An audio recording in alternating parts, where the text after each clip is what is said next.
இன்றைக்கி lunch box கொடுத்து அனுப்புறதுக்காக சிம்பிளாக ரசமும் வாழைக்காய் ஃப்ரையும் தான் ரெடி பண்ணியிருந்தேன். ஃபஸ்ட்டு ரசத்துக்காக புளியை ஊற வச்சுட்டேன், சாதமும் வேக வச்சுருக்கேன். வாழைக்காயை தோலை நீக்கிட்டு கட் பண்ணி தண்ணியில் போட்டு வச்சா சட்டுன்னு கருத்து போகாமல் இருக்கும். இப்போ கட் பண்ணி வச்ச வாழைக்காயை மசாலா மிக்ஸ் பண்ணிடலாம். வத்தல் பொடி, மஞ்சள் பொடி, கார்ன்ஃப்ளவர் மாவு, இஞ்சி பூண்டு பேஸ்ட்டு, தேவைக்கு உப்பு சேர்த்து நல்லா மிக்ஸ் பண்ணி எடுத்து ஓரமாக வச்சுட்டேன். கொஞ்சம் நேரம் ஊறட்டும். இங்கே சாதம் ரெடியாக இருக்குது. அதையும் வடிச்சிட்டு ரசத்துக்காக மிளகு, ஜீரகம், பூண்டு, முழுமல்லி, பச்சை மிளகாய், மஞ்சத்தூள், கொத்தமல்லி, கருவேப்பிலை எல்லாத்தையும் மிக்ஸி ஜாரில் போட்டு கொரகொரப்பாக அரைச்சி எடுத்து வச்சுட்டு தக்காளியை கட் பண்ணி கரைச்சி வச்சுருக்க புளி தண்ணியோடு போட்டு பிசைஞ்சு எடுத்துக்கலாம். என்ன தான் தக்காளி பார்க்க மேலே நல்லா இருந்தாலும் கட் பண்ணி பார்த்தா உள்ள புளி இருக்குது. அதுக்காக எல்லா தக்காளியும் அப்படி இருக்குன்னுலாம் சொல்ல முடியாது. சில பேர் தக்காளியை முழுசாகவே போட்டு பிசைஞ்சு விட்டுருவாங்க.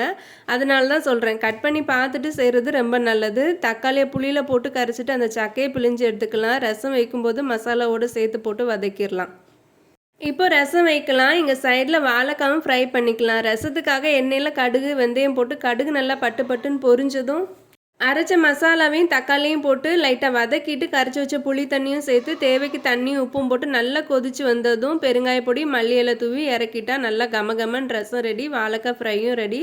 லஞ்ச் வேலையும் முடிஞ்சுது.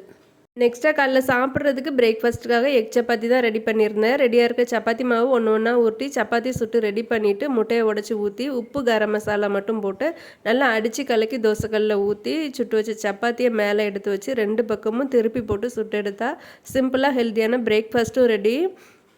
இது கூட தொட்டுக்க டொமேட்டோ கெச்சப் வச்சு பசங்களுக்கு சாப்பிட கொடுத்தாச்சு. இப்போ லஞ்ச் பேக் பண்ணிடலாம். சாதத்தோட நிறையா நல்லா ரசம் ஊற்றி மிக்ஸ் பண்ணி அவங்கவுங்க பாக்ஸில் போட்டு ஃப்ரை பண்ணி வச்ச வாழைக்காயும் ஆளு கொஞ்சமாக வச்சு ஸ்நாக்ஸுக்காக வீட்டில் பட்டர் பிஸ்கெட் இருந்தது, அதையும் வச்சு பேக் பண்ணி இடத்த காலி பண்ணி அனுப்பியாச்சு.